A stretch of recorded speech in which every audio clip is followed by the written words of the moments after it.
Shoutout kay Katsakino Dukusin, Juan Solege at sa iba pa nating mga taga-subaybay.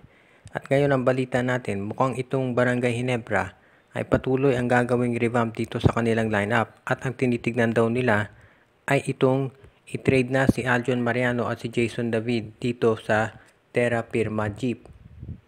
Si Mariano at si David ay mga hindi naman ginagamit ni Coach Tim Cone, so hindi na nakagugulat na ito ite-trade nila. Huwag nating asahan na mga matataas na value players na makukuha niya sa Terra Firma at parang hindi naman yun ang hanap ng Barangay Ginebra. Sa ngayon mukhang gusto nang mag-clear up ng Barangay Ginebra ng space dito sa kanilang roster para may makuha sila ng mga rookies na mas bata at baka maging kapalit nito sa Terra Firma ay mga future draft picks. Posible na samahan pa ng Barangay Ginebra ng iba pang players. Itong si David at itong si Mariano katulad ni Dillinger at ni David Morel para mas maganda yung makuha nila dito sa Terra Firma Jeep. Hindi pa maliwanag kung sino ang gustong kapalit ng Ginebra pero malamang baka mga draft picks dito sa susunod na season.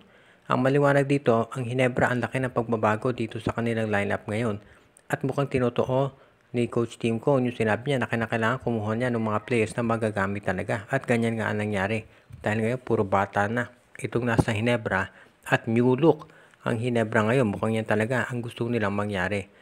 As it is, masasabi natin na itong Barangay Ginebra ay patuloy ang pagbibuild up dito sa season na to at alam natin hindi nila magiging problema import dahil nandiyan si Justin Brownlee.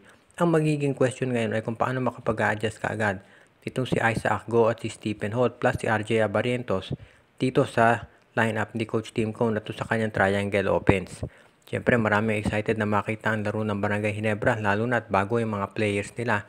Kaya ito ngayon ang aabangan natin dito sa Ginebra at yung pag-trade dito kay Aljon Mariano at dito kay Jason David. Ang San Miguel pala ay isa doon sa mga teams na sumusubok kumuha dito kay Kaylan Tiongson. Katulad ng naibalita na ngayon, itong si Tiongson ay talagang hindi pa rin pumipirma dito sa Rain or Shine dahil mukhang ang gusto pa rin itong sweldo ay yung maximum na allowed sa mga veterano. Siyempre, hindi pa pwede kay Tiongson yan dahil siya ay rookie. Pero mukhang yun daw talaga ang gusto at yan ang dahilan kung ba't hindi siya makapirma ng kontrata dito kay Coach Yeng Giao. Ang problema ngayon, itong Rain or Shine, yan ay sumusunod dito sa salary cap. So, ito ang nagiging problema nila kung paano nila maaayos. Maraming mga teams ang interesado dito kay Kaylan Tiongson. Ang tanong na lamang ay kung sino ang pwede na ipalit dito. Sa ngayon, alam natin na itong si Kaylan Tiongson ay maraming mga teams na pwedeng mapuntahan. At kung sakasakali nga itong San Miguel ay isa doon sa mga teams na interesado. Pero, meron ba silang mai-offer dito na pag-iinteresan ng Rain or Shine Elasto Painters? Yan ang aabangan natin. Dahil kung titignan natin, hindi naman po pwede na si Vic Manuel ang i-offer ng San Miguel Beer dito. Dahil hindi naman pag-iinteresan niya ni Coach Yeng Giao dahil matanda na itong si Vic Manuel. Samantala naman, itong si Rodney Brondial yan po pwede. Baka pag-interesan pa yan ditong si Coach Yeng Giao. Dahil alam natin yung laro ni Brondial bagay dito sa ROS. Yun nga lang, baka naman yan ay hindi pumayag ang San Miguel Beer na i-trade dahil importante itong si Brondial dito sa SMB.